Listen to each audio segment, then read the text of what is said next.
Pada malam hari ini, kita akan bercerita tentang kisah Fir'aun, Raja Mesir kuno yang zalim dan mengaku dirinya Tuhan. Allah Subhanahu wa Ta'ala berfirman, "Dan ingatlah ketika kami selamatkan kamu dari Fir'aun dan pengikut-pengikutnya, mereka menimpakan kepadamu siksaan yang seberat-beratnya. Mereka menyembelih anak-anakmu yang laki-laki dan membiarkan hidup anak-anakmu yang perempuan. Dan pada yang demikian itu, terdapat cobaan-cobaan yang besar dari Tuhanmu." Surat Al-Baqarah ayat 49. Ayat ini mengingatkan tentang nikmat Allah yang telah menyelamatkan Bani Israel dari kekejaman Fir'aun dan pengikutnya yang menyiksa mereka dengan berbagai cara, termasuk membunuh bayi laki-laki dan membiarkan hidup bayi perempuan. Hal ini merupakan ujian besar dari Allah dan seharusnya menjadi pelajaran bagi mereka. Sahabat Pijar Studio yang dirahmati Allah Subhanahu wa Ta'ala. Di masa lalu, Mesir adalah negeri yang sangat makmur. Sungai Nil mengalir subur, tanahnya kaya, dan rakyatnya banyak. Negeri ini dipimpin oleh raja-raja yang bergelar Fir'aun. Di antara semua Fir'aun, yang paling terkenal adalah Fir'aun pada masa Nabi Musa alaihissalam. Dialah raja yang paling sombong dan zalim. Kisah Fir'aun pada zaman Nabi Musa alaihissalam memang menjadi kisah yang paling masyhur dalam sejarah, karena kezalimannya yang melampaui batas. Ia bukan hanya menindas rakyatnya dengan kekuasaan, tetapi sampai berani menuhankan dirinya. Dengan sombong ia berkata, "Akulah Tuhanmu yang paling tinggi." Kata-kata ini menunjukkan betapa angkuhnya dia, menganggap dirinya setara dengan Allah, bahkan lebih tinggi. Fir'aun menuntut agar rakyat Mesir menyembah dirinya, bukan lagi Allah. Ia menjadikan Mesir sebagai kerajaan tirani, dengan kedudukan dirinya sebagai Tuhan palsu yang harus ditaati. Tidak ada yang berani menentangnya, karena ia memiliki pasukan yang kuat dan tangan besi.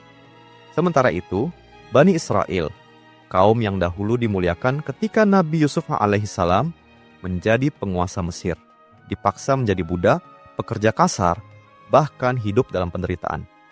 Fir'aun ingin menghapuskan harapan mereka untuk bangkit. Fir'aun ini bukan satu-satunya raja Mesir yang zalim, tapi dialah yang paling puncak dalam kesombongan. Sebelum dia, Fir'aun lain juga menindas. Namun, Fir'aun pada masa Nabi Musa adalah simbol kesombongan manusia yang mengangkat dirinya di atas Allah. Karena itu, kisahnya diabadikan dalam Al-Quran sebagai peringatan bagi semua umat manusia agar tidak mengikuti jejaknya. Kisah Fir'aun dimulai ketika dia mengalami sebuah mimpi yang sangat aneh. Dia melihat api besar muncul dari arah Palestina, lalu api itu bergerak menyambar hingga masuk ke Mesir. Seluruh rumah, istana, dan perkampungan Mesir hangus terbakar. Akan tetapi, api itu sama sekali tidak menyentuh perkampungan Bani Israel. Mimpi itu berulang berkali-kali. Fir'aun pun gelisah. Sebagai raja, ia memiliki orang-orang pintar, ahli nujum, dan dukun yang menjadi penasihat spiritual. Mimpi itu kemudian ditakwilkan oleh mereka. Mereka berkata, "Wahai raja, mimpi itu menandakan akan lahir seorang bayi laki-laki dari kalangan Bani Israel. Bayi itu kelak akan menghancurkan kerajaanmu dan menghapus kekuasaanmu." Sejak saat itu, Fir'aun sangat ketakutan kehilangan tahta. Ia pun membuat peraturan kejam. Semua bayi laki-laki dari Bani Israel harus dibunuh. Setiap wanita hamil diawasi ketat. Tentara mengintai rumah-rumah Bani Israel, dan bila ada bayi laki-laki lahir, segera dibantai tanpa ampun. Hari-hari Bani Israel dipenuhi kesedihan dan ketakutan. Ibu-ibu hamil menangis karena khawatir anak mereka dibunuh. Ayah-ayah kehilangan harapan karena generasi mereka hampir punah. Namun, tidak semua orang dekat Fir'aun setuju dengan kebijakan kejam itu. Sebagian tokoh Mesir yang masih berakal memperingatkan, "Wahai raja, bila engkau membunuh semua bayi laki-laki dari Bani Israel, lama-lama bangsa itu akan punah. Padahal, bangsa Mesir sangat bergantung pada mereka. Mereka ahli dalam berbagai urusan, pertanian, arsitektur, dan pemerintahan. Jika mereka habis, siapa yang akan bekerja membangun Mesir?" Mendengar peringatan itu, Fir'aun akhirnya membuat aturan baru. Tahun pertama, semua bayi laki-laki dibunuh. Tahun berikutnya, bayi laki-laki dibiarkan hidup. Aturan ini berlaku bergantian setiap tahun. Pada tahun ketika pembantaian dihentikan, lahirlah Nabi Harun alaihissalam. Karena tidak ada eksekusi, ia pun selamat dan tumbuh dengan baik di tengah keluarganya. Namun, pada tahun berikutnya, tahun pembantaian bayi laki-laki berlaku. Lahirlah Nabi Musa alaihissalam. Inilah yang membuat ibunya Nabi Musa diliputi rasa takut. Beliau berusaha menyembunyikan kehamilannya agar tidak diketahui oleh mata-mata Fir'aun. Ketika Musa lahir, Allah menanamkan ilham di dalam hati sang ibu agar beliau meletakkan Musa kecil di dalam tabut atau peti kayu dan menghanyutkannya di sungai Nil. Allah berfirman dalam surat Al-Qasas ayat 7. Susuilah dia, dan apabila engkau khawatir terhadapnya, maka hanyutkanlah dia ke dalam sungai Nil. Dan janganlah engkau takut dan jangan pula bersedih hati. Sesungguhnya kami akan mengembalikannya kepadamu dan kami akan menjadikannya salah satu dari rasul-rasul. Dengan penuh air mata, Ibunda Musa membuat sebuah tabut atau peti kayu, meletakkan bayi Musa di dalamnya, lalu menghanyutkannya ke sungai Nil. Peti itu terapung mengikuti arus hingga akhirnya berhenti di dekat istana Fir'aun. Perlu diketahui bahwa Fir'aun ini tidak memiliki anak laki-laki. Semua keturunannya adalah perempuan. Padahal, di mata bangsa Mesir kala itu, anak laki-laki dianggap sebagai penerus tahta dan simbol kebanggaan seorang raja. Karena itu, meskipun ia sangat berkuasa, hatinya tetap merasa kosong. Namun, Fir'aun memiliki seorang istri yang amat ia cintai, yaitu Asyah binti Muzahim. Asyah bukanlah wanita biasa. Ia berasal dari keluarga bangsawan dan dikenal sebagai wanita yang cantik, lembut, penuh kasih sayang, dan bijaksana. Bahkan sebagian ulama menyebutkan, Asyah adalah salah satu dari 4 wanita paling mulia di dunia. Sebagaimana sabda Nabi Shallallahu Alaihi Wasallam, cukup bagimu 4 wanita terbaik di dunia, Maryam bintu Imran, Khadijah bintu Khuwailid, Fatimah bintu Muhammad, dan Asyah istri Fir'aun. Di istana megah Fir'aun, Asyah hidup dengan penuh kemewahan. Namun kebahagiaannya terusik karena salah satu putri mereka menderita sakit parah. Berbagai tabib terbaik Mesir didatangkan, berbagai ramuan dicoba, namun penyakit itu tak kunjung sembuh. Fir'aun yang biasanya selalu merasa berkuasa, kini dibuat tak berdaya di hadapan penyakit anaknya sendiri. Akhirnya, seorang peramal istana berkata kepada Fir'aun dan Asyah, "Jika engkau ingin anakmu sembuh, maka obatilah ia dengan sesuatu yang akan datang dari sungai Nil. Ada sebuah kotak yang akan hanyut, dan di dalam kotak itu ada rahasia penyembuhan bagi putrimu." Perkataan ini tentu saja aneh. Namun karena putus asa, Asyah menyimpan dalam hatinya ucapan itu, berharap suatu hari akan menemukan keajaiban. Pada suatu hari, Asyah berjalan-jalan di taman istana yang indah. Dari kejauhan, ia melihat sebuah kotak terapung di atas sungai Nil. Hatinya bergetar. Ia teringat ucapan peramal itu. Segera ia memerintahkan para pengawal untuk mengambil kotak tersebut. Kotak itu pun diangkat. Begitu dibuka, ternyata di dalamnya ada seorang bayi mungil yang sangat tampan. Bayi itu adalah Musa alaihissalam, yang sebelumnya dimasukkan ke dalam tabut oleh ibunya karena perintah Allah, agar selamat dari kejaran pasukan Fir'aun yang membantai bayi-bayi laki-laki Bani Israel. Begitu melihat wajah Musa kecil, Allah langsung menanamkan rasa cinta yang mendalam ke dalam hati Asyah. Ia jatuh cinta pada bayi itu seketika. Kasih sayangnya kepada bayi Musa bahkan lebih besar dari cintanya kepada anak-anaknya sendiri. Dalam riwayat Israiliyat disebutkan bahwa Asyah teringat ucapan peramal tentang obat bagi anak perempuannya.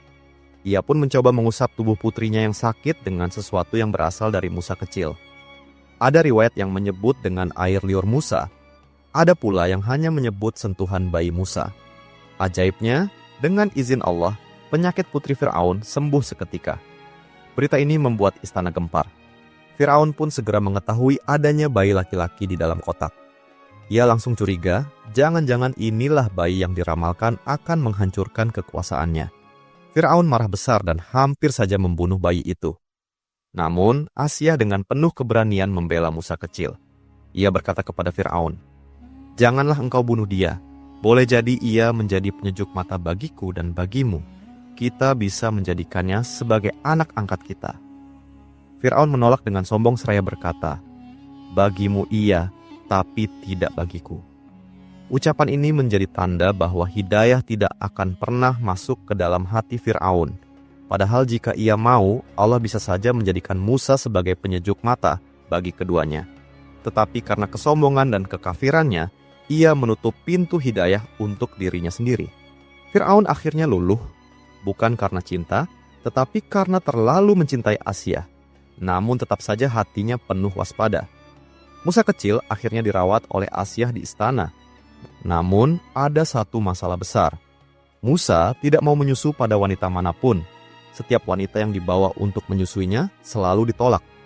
Hal ini membuat Asyah bingung, karena bayi itu tentu tidak bisa bertahan hidup tanpa susu. Asyah akhirnya mengadakan sayembara besar di istana.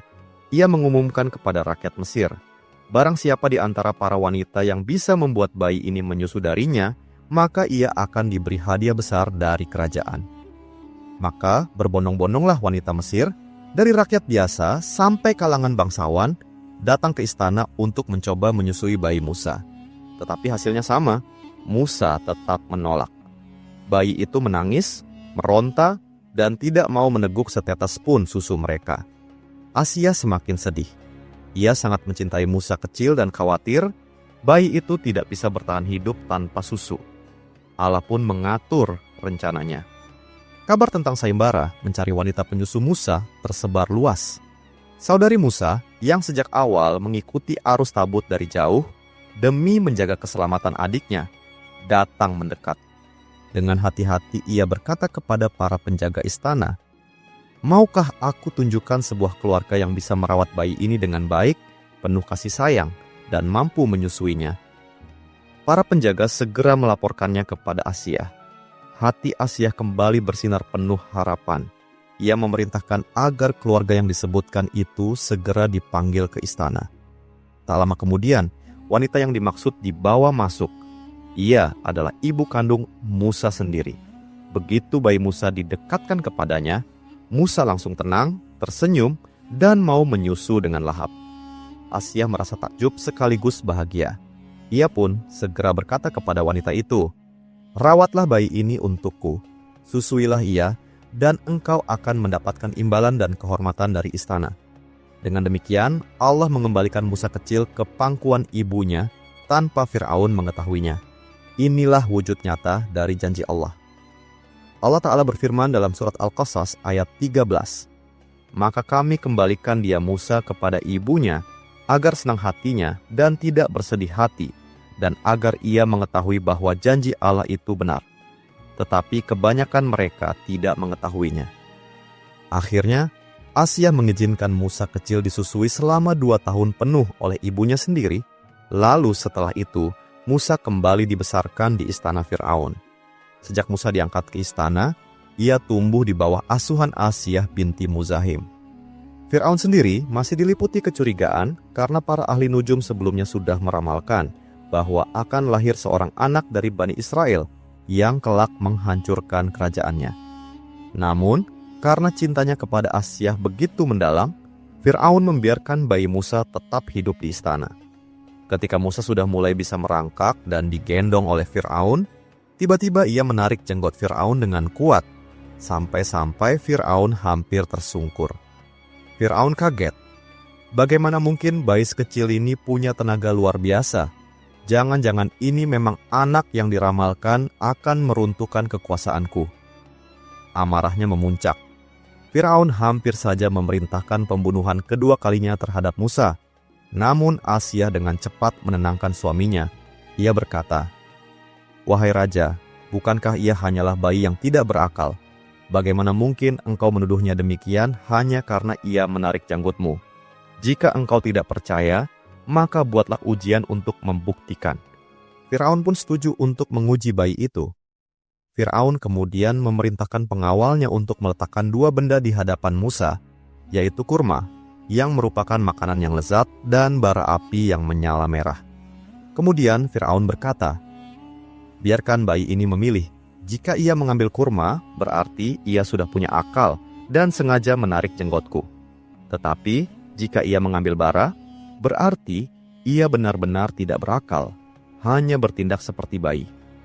Musa kecil dengan naluri bayi mengulurkan tangannya ke arah kurma. Hampir saja ia mengambil buah itu. Namun saat itulah malaikat Jibril turun dengan izin Allah. Jibril segera mengarahkan tangan Musa ke arah bara api. Musa pun mengambil bara itu, lalu memasukkannya ke dalam mulutnya. Bara yang panas itu membakar lidahnya, sehingga sejak kecil Musa mengalami keluh lidah atau pelat dan kesulitan berbicara dengan fasih. Inilah sebabnya kelak, ketika Musa diutus Allah untuk berdakwah kepada Fir'aun, ia berdoa, "Ya Tuhanku, lapangkanlah untukku dadaku, mudahkanlah urusanku, dan lepaskanlah kekakuan dari lidahku, agar mereka mengerti perkataanku." Dan Musa juga memohon kepada Allah agar saudaranya, Harun alaihissalam, dijadikan sebagai pendamping dan juru bicara, karena Harun dikenal fasih, bijak, dan pandai berdiplomasi. Allah pun mengabulkan permintaan ini. Allah Ta'ala berfirman dalam surat Taha ayat 36, "Dan kami telah menganugerahkan kepadamu dari sisi kami sebuah urusan atau kenabian untukmu dan saudaramu." Maka Harun pun diangkat menjadi nabi bersama Musa, menjadi penolong dan penyokong dakwahnya. Sahabat Pijar Studio yang dirahmati Allah Subhanahu wa Ta'ala.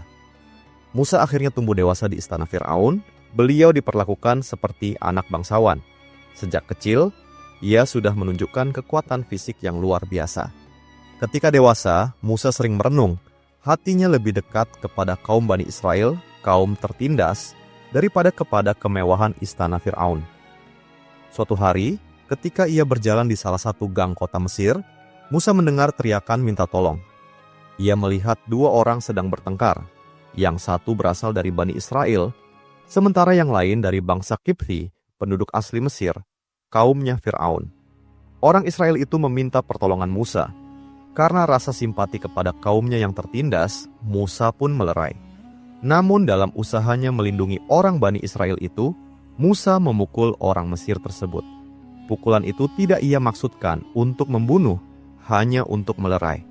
Tetapi karena kekuatan Musa sangat besar, orang Mesir itu terjatuh dan mati seketika. Musa terkejut. Ia sadar, meski tidak disengaja, ia telah menghilangkan nyawa seorang manusia. Hatinya diliputi rasa takut dan penyesalan. Saat itu juga, ia berdoa penuh kerendahan hati. "Ya Tuhanku, sungguh aku telah menzalimi diriku sendiri, maka ampunilah aku." Allah yang Maha Pengampun mengabulkan doa Musa, mengampuninya, dan melindunginya. Namun sejak hari itu, Musa hidup dalam kegelisahan. Ia khawatir perbuatannya diketahui orang banyak. Terlebih jika Fir'aun mengetahuinya, hukumannya pasti mati, karena hukum Mesir kala itu sama seperti Qisas. Pembunuh harus dihukum mati. Keesokan harinya, Musa kembali berjalan di kota. Ternyata ia bertemu lagi dengan orang Bani Israel yang kemarin ia tolong. Kali ini bertengkar dengan orang lain. Ketika Musa mendekat, orang Israel itu lagi-lagi minta tolong. Musa merasa jengkel. "Engkau ini jelas-jelas suka bertengkar," katanya. Saat Musa hendak mendekati, orang itu takut dan berkata, "Apakah engkau hendak membunuhku seperti engkau membunuh orang kemarin?" Ucapan itu terdengar oleh orang lain. Berita pun cepat menyebar ke seluruh kota. Musa adalah orang yang membunuh seorang Mesir. Tidak lama, datang seorang lelaki berlari dari ujung kota, memperingatkan Musa. "Wahai Musa, para pembesar sedang berunding untuk membunuhmu. Segeralah keluar dari kota ini, sesungguhnya aku menasihatimu." Mendengar itu, Musa pun keluar dari Mesir dengan penuh rasa takut sambil berdoa, "Ya Tuhanku, selamatkanlah aku dari orang-orang yang zalim." Musa keluar dari Mesir seorang diri. Ia melangkah dengan hati-hati, menahan rasa takut, sebab ia tahu bahwa para prajurit Fir'aun bisa saja mengejarnya kapan saja. Tanpa bekal, tanpa kendaraan, ia hanya berjalan kaki menyusuri padang pasir luas, berharap Allah menunjukkan jalan. Sepanjang perjalanan, Musa senantiasa berdoa, "Mudah-mudahan Tuhanku menunjuki aku ke jalan yang benar." Hari demi hari ia berjalan, hingga akhirnya sampailah ia di sebuah negeri yang cukup jauh. Negeri Madian yang berada di sebelah timur Teluk Aqabah jauh dari kekuasaan Mesir. Negeri ini dikenal sebagai tempat tinggal Nabi Syuaib alaihi salam dan kaumnya. Ketika Musa tiba di dekat sebuah sumur di Madian, ia melihat pemandangan yang menarik. Banyak orang menggiring ternak mereka untuk mengambil air. Di antara kerumunan itu, Musa melihat 2 orang wanita berdiri di kejauhan bersama kambing-kambing mereka. Mereka tampak kesulitan, tidak berani berdesakan dengan para penggembala laki-laki yang sedang mengambil air. Musa mendekati mereka dengan sopan dan bertanya, "Ada apa dengan kalian berdua? Mengapa kalian menahan hewan-hewan ini?" Mereka menjawab dengan singkat penuh malu, "Kami tidak bisa memberi minum ternak kami sebelum para penggembala laki-laki itu pergi. Sedangkan ayah kami sudah sangat tua." Mendengar jawaban itu, Musa merasa iba. Dengan kekuatannya, ia mendekati sumur yang ditutup dengan batu besar. Para penggembala biasanya memerlukan banyak orang untuk menggeser batu itu. Namun Musa, dengan kekuatan yang Allah anugerahkan kepadanya, mampu menggesernya seorang diri. Ia menimba air dan memberi minum kambing-kambing milik 2 wanita itu. Setelah membantu, Musa tidak meminta imbalan apapun. Ia menjauh ke bawah sebatang pohon, kelelahan, lapar, dan sendirian.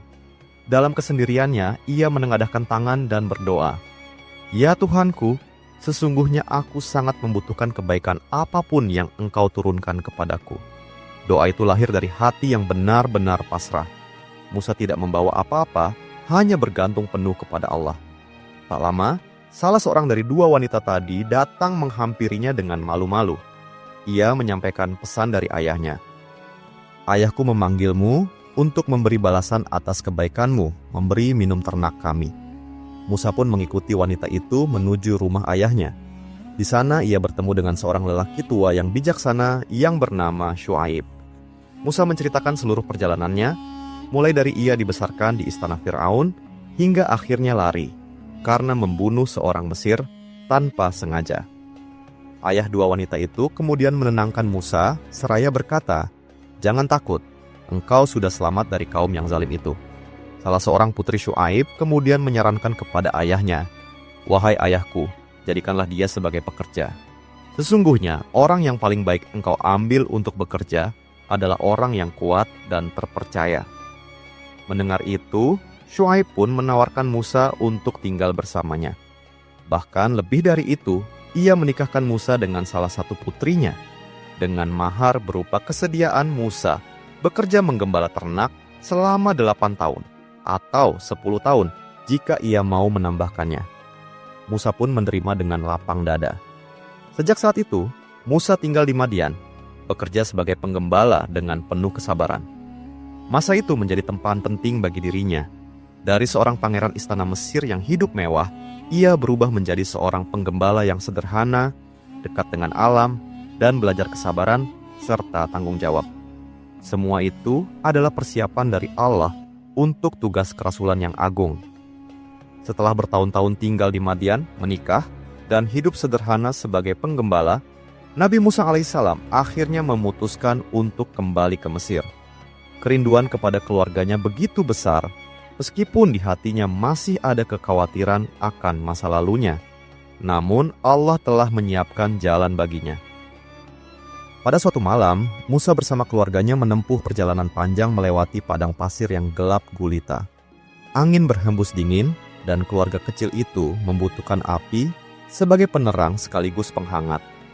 Tiba-tiba, Musa melihat cahaya api dari kejauhan, tampak jelas di sisi bukit Tursina.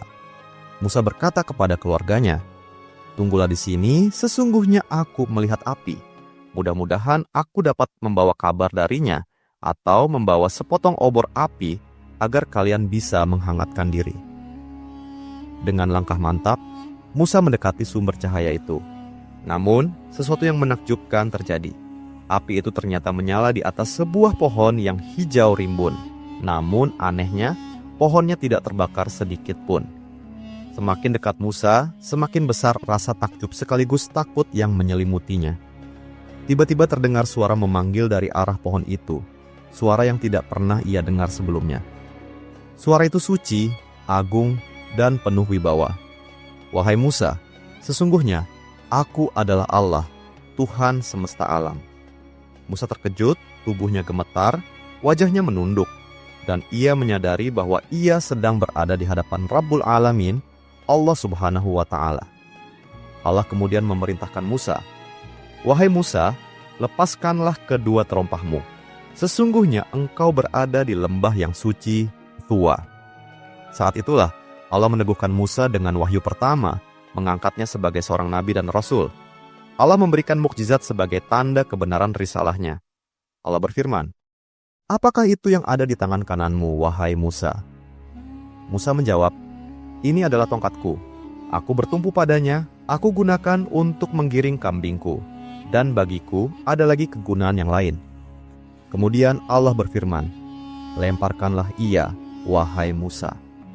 Ketika Musa melempar tongkatnya, tiba-tiba tongkat itu berubah menjadi seekor ular besar yang bergerak dengan cepat. Musa terkejut dan merasa takut, hendak lari menjauh. Namun Allah menenangkannya. "Jangan takut, peganglah ia, dan kami akan mengembalikannya menjadi seperti semula." Musa pun mengulurkan tangannya, dan ular itu kembali menjadi tongkat seperti sedia kala. Kemudian Allah memerintahkannya untuk memasukkan tangannya ke dalam saku bajunya. Ketika ia mengeluarkan tangannya, tiba-tiba tangannya bercahaya putih berkilau, tanpa cacat sedikit pun. Itu adalah tanda mukjizat kedua yang Allah berikan kepadanya. Setelah itu Allah berfirman, "Pergilah kepada Fir'aun. Sesungguhnya dia benar-benar telah melampaui batas." Mendengar perintah ini, Nabi Musa sadar bahwa tugasnya sangat berat. Ia teringat kekakuan lisannya, sehingga ia merasa tidak fasih berbicara. Ia pun berdoa dengan penuh harap, "Ya Tuhanku, lapangkanlah dadaku, mudahkanlah urusanku, lepaskanlah kekakuan dari lidahku, agar mereka memahami perkataanku, dan jadikanlah seorang pembantu dari keluargaku, yaitu Harun saudaraku. Teguhkanlah dia bersamaku, agar kami banyak bertasbih dan banyak mengingatmu. Sesungguhnya Engkau Maha melihat kami." Allah pun mengabulkan doa Nabi Musa. Harun alaihissalam diangkat pula menjadi nabi, sekaligus pendamping Musa dalam dakwah menghadapi Fir'aun. Maka berangkatlah Musa membawa misi besar, menyampaikan risalah tauhid, menyeru Fir'aun agar beriman kepada Allah, Tuhan semesta alam. Ketika Musa datang menghadap, Fir'aun tentu mengenalnya karena Musa adalah anak angkat yang pernah ia rawat sejak bayi, yang tumbuh di istananya, menikmati kemewahan Mesir, dan dikenal oleh seluruh keluarga kerajaan. Namun kini, anak angkat itu berdiri di hadapannya bukan lagi sebagai orang yang tunduk pada kekuasaan Fir'aun, melainkan sebagai seorang utusan Allah yang membawa kebenaran. Musa dengan penuh keberanian berkata, "Wahai Fir'aun, sembahlah Allah semata, tidak ada Tuhan yang berhak disembah selain Dia. Aku datang kepadamu dengan bukti yang nyata." Namun Fir'aun justru menertawakannya. Dengan wajah penuh kesombongan, ia menjawab sinis, "Bukankah engkau yang dahulu membunuh seorang Mesir? Lalu engkau lari dari negeri ini, meninggalkan Mesir karena takut.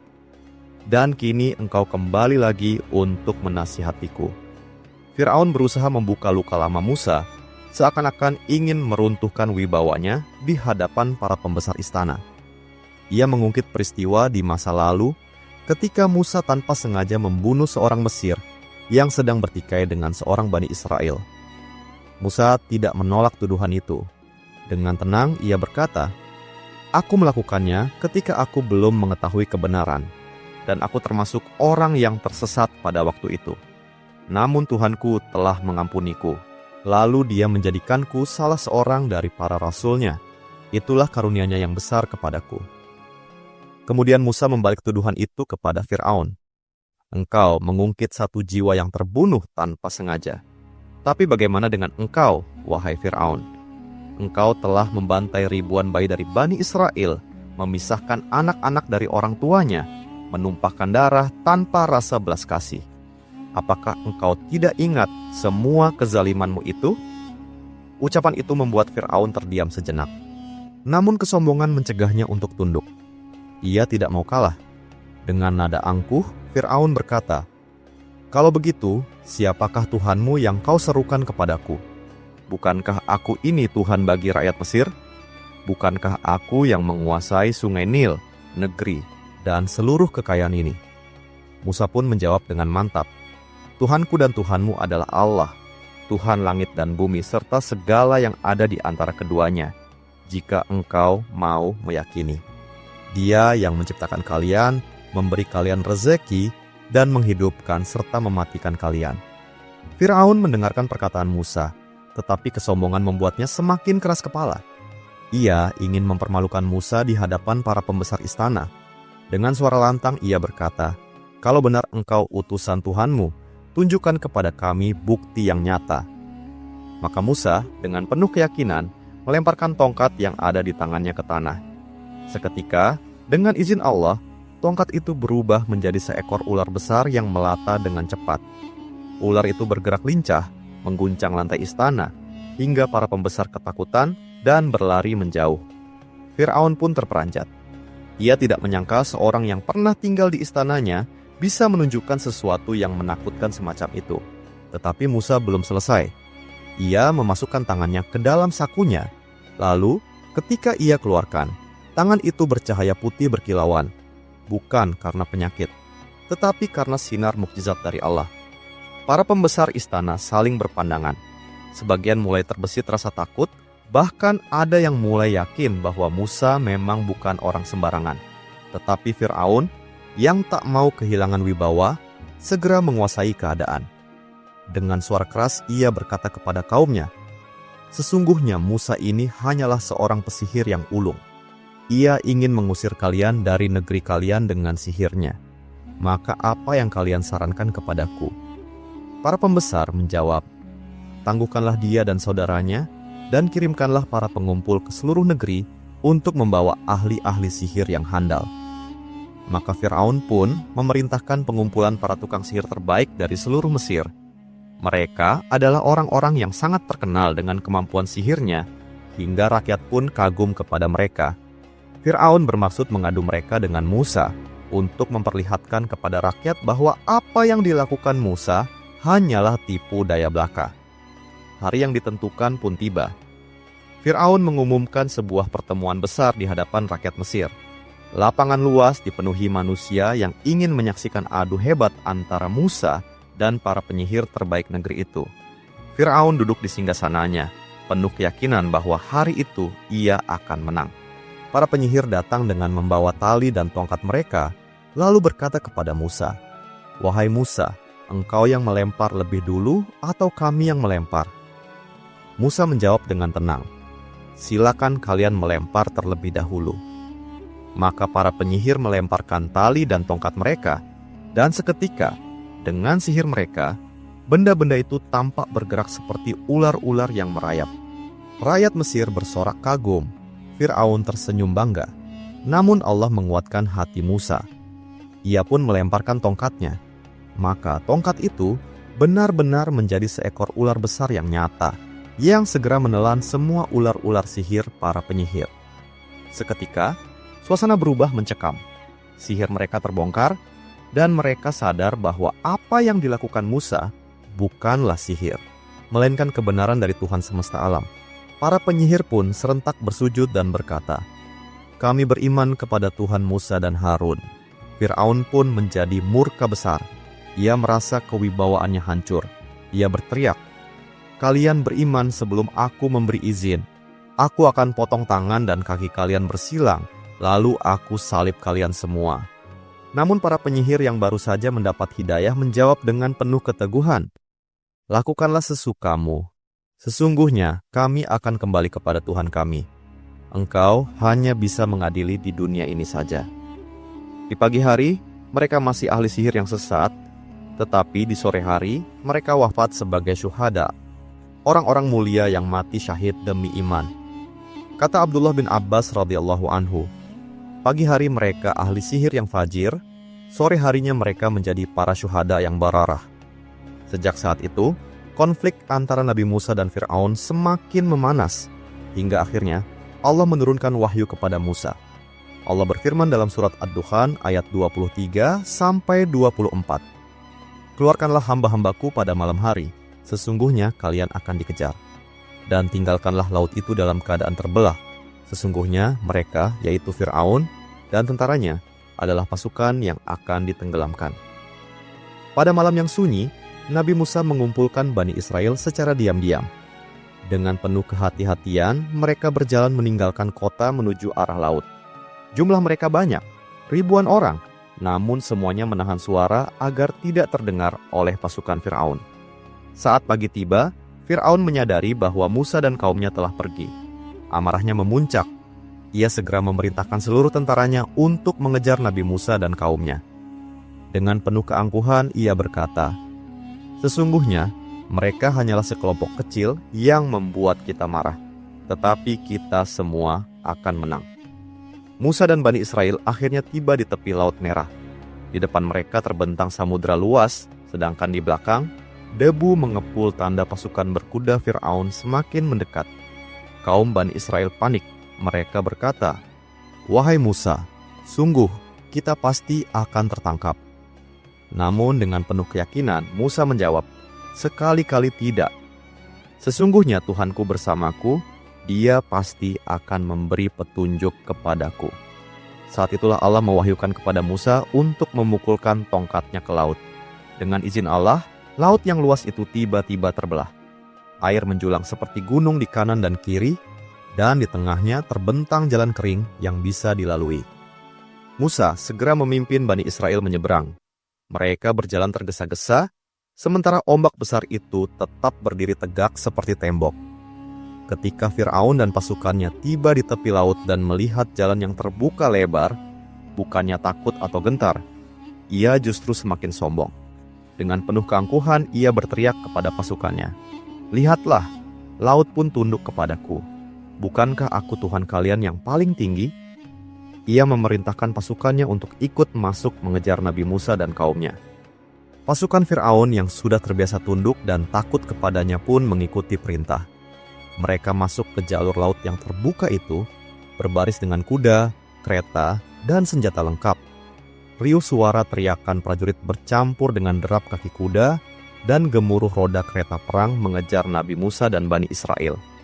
Bani Israel yang sudah hampir sampai ke seberang menyaksikan pemandangan itu dengan rasa takut. Mereka melihat betapa pasukan Mesir yang besar sedang bergerak di jalur laut yang sama. Namun Musa terus menenangkan kaumnya agar tetap bergegas menuju daratan. Akhirnya, Nabi Musa dan Bani Israel selamat sampai daratan. Saat itulah Allah menurunkan keputusannya. Begitu Nabi Musa dan pengikutnya selamat, air laut yang terbelah itu tiba-tiba kembali menutup dengan dahsyat. Gelombang raksasa menghantam pasukan Fir'aun dan pasukannya dari segala arah. Kuda-kuda dan kereta perang terguling. Prajurit-prajurit yang gagah perkasa berteriak minta tolong. Namun tak ada yang bisa menyelamatkan mereka. Fir'aun yang sedang sekarat di dalam air baru menyadari kesalahannya. Ia berteriak, "Aku beriman bahwa tidak ada Tuhan selain Tuhan yang diimani oleh Bani Israel, dan aku termasuk orang-orang yang berserah diri." Namun Allah menolaknya, karena keimanan itu datang ketika azab sudah di depan mata. Allah berfirman dalam surat Yunus ayat 91-92, "Apakah sekarang baru kamu beriman, padahal sebelumnya engkau telah durhaka dan termasuk orang-orang yang berbuat kerusakan? Maka pada hari ini kami selamatkan jasadmu, agar engkau menjadi pelajaran bagi orang-orang setelahmu. Dan sesungguhnya, kebanyakan manusia lengah dari tanda-tanda kekuasaan kami." Fir'aun pun tenggelam bersama seluruh bala tentaranya. Laut malam hari ini menjadi jalan keselamatan bagi Nabi Musa dan Bani Israel. Raja Mesir kuno yang kini berubah dan menjadi kuburan massal bagi Fir'aun dan pasukannya. Allah berfirman, "Fir'aun pun mati tenggelam bersama selamatkan kamu dari Fir'aun dan pengikut-pengikutnya menjadi bukti kehancuran orang yang paling siksaan yang sedangkan Musa dan Bani Israel selamat, menyembelih melanjutkan perjalanan mereka menuju tanah yang dijanjikan anak-anakmu yang perempuan." Dan pada yang demikian itu terdapat cobaan-cobaan yang besar